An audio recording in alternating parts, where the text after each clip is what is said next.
Ang lugar na ito mga kaibigan ay Bridgetown sa Pasig City. Siguro hindi pa masyadong maraming mga tao ang nakakaalam sa lugar na ito dahil halos kailan lang naman ito sumalpot. Kahit dito sa Pasig City maraming mga hindi nakakaalam pa sa lugar na ito. Pero sa totoo lang mga kaibigan, maganda talaga ang hitsura ng lugar na ito, no? Ayan. Makikita natin dito sa paligid ay may maraming mga nakatambay na mga riders gaya ng Mobit, Angkas at saka J-Ride, ano? Ayan. Sa gabi kasi mga kaibigan, ng lugar nito ay maraming makukuhang pasahero. At kaya marahil maraming mga riders dito sa gabi.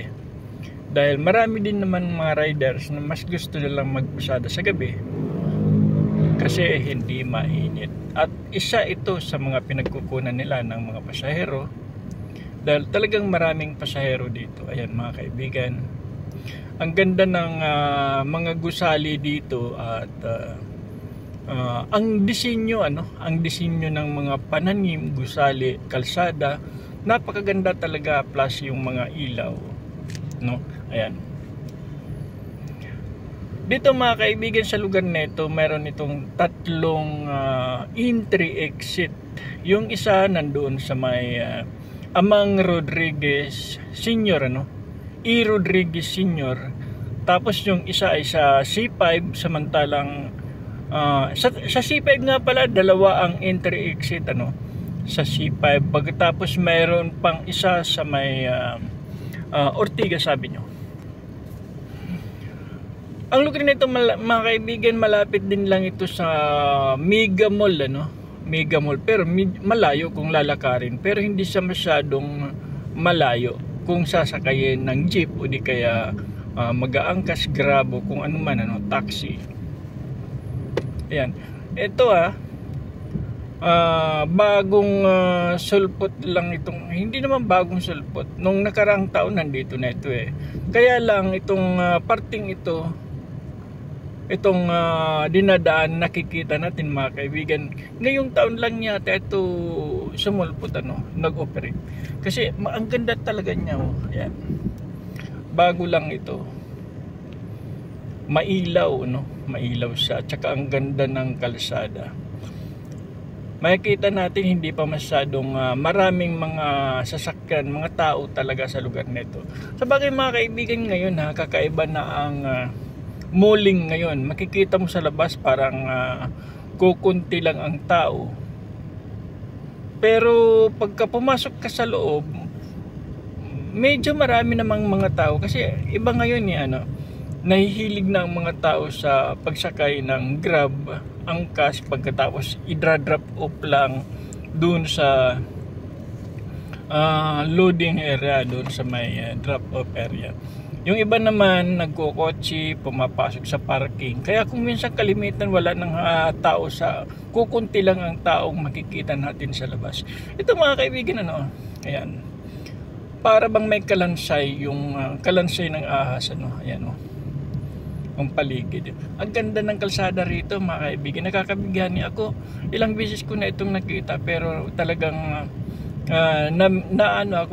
nabibighani ako sa lugar na ito. Yun, napakalapad, parang parking lang siya, parang park lang siya, pero gaya din ng BGC dati, ganito din lang ang hitsura, wala pang mga kabuildingan. Pero ngayon ang BGC napakarami ng building. Ito ganun napapansin ko dito, magiging ganito din ito sa BGC. Magkakaroon ng mga maraming building sa paligid na siyang magiging dahilan ng kung paano lalong uunlad ang Pasig City. Ay mga kaibigan,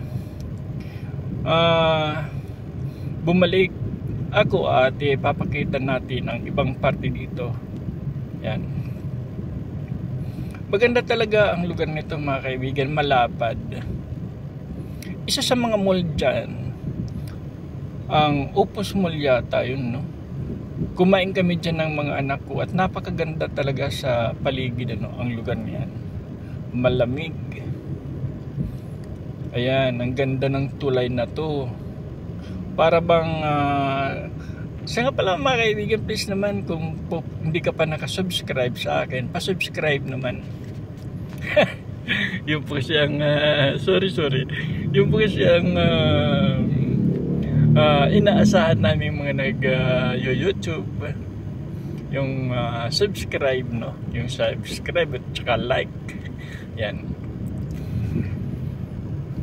Ang labas nito mga kaibigan ay C5 yan, yung mga nadaan ng mga sasakyan dyan, C5 po yan papuntang pagka nandyan papuntang Quezon City. Samantala mga kaibigan, ito naman ang lugar nito sa araw, ano, kinunan ko sa gabi, kinunan ko din sa araw. Ayan, papasok ako C5 entry ito, ano, sa C5 entry. Yan. Ang kalye na ito ay Tara, di ko na matandaan, ano, Tara Road, Tara Boulevard, basta gano'n, ano, Tara Boulevard.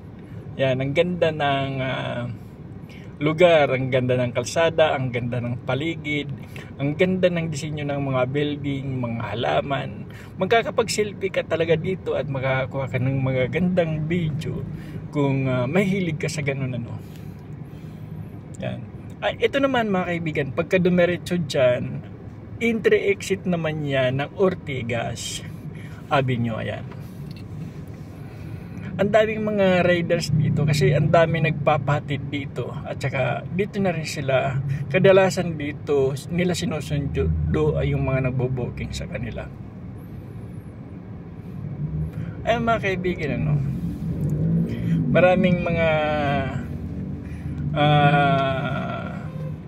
maraming mga pumupunta sa lugar nito. Pero ako naniniwala ako mga kaibigan, marami pa talagang mga tao kahit dito sa Pasig na hindi pa talaga napupuntahan ng lugar na ito kasi bago pa lang ito eh. Uy, may anghel. Ano kasi Halloween, ano, kaya may anghel siguro doon kasi may Halloween sa araw na ito. Ito mga kaibigan, ano, yung